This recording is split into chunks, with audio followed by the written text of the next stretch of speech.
வணக்கம். தினதரணி செய்திகள். நெல்லை மாவட்டம் வண்ணார்பேட்டை தாமிரபரணி அரசு போக்குவரத்து கழக பணிமனை முன்பு அனைத்து சங்கங்களின் ஆர்ப்பாட்டம் நடைபெற்றது.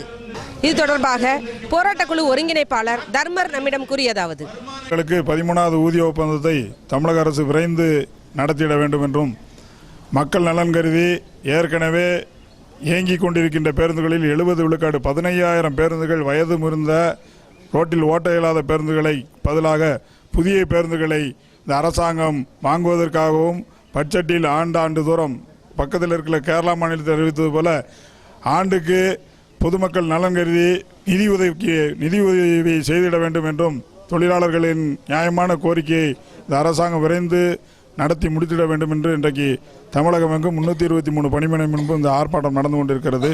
இந்த ஆர்ப்பாட்டத்தின் நியாயமான கோரிக்கையை அரசு உடனே கவனித்து இந்த தாக்கத்தை தீர்க்காவிட்டால், ஏற்கனவே 15-16 தேதிகளில் அடையாள வேலைநிறுத்தம் நடந்தது. தொழிலாளர்களின் நியாயமான பிரச்சனையை அரசு தீர்க்காவிட்டால் ஒரு கடுமையான காலைவரையற்ற வேலைநிறுத்தத்தை தொழிலாளர்கள் செய்வதற்கான ஒரு அறிகுறி, ஒரு அறிவிப்பை இன்றைக்கு நிர்வாகத்திற்கும் அரசாங்கத்திற்கும் கூட்டமைப்பின் சார்பிலே தெரிவித்துக் கொள்கிறோம்.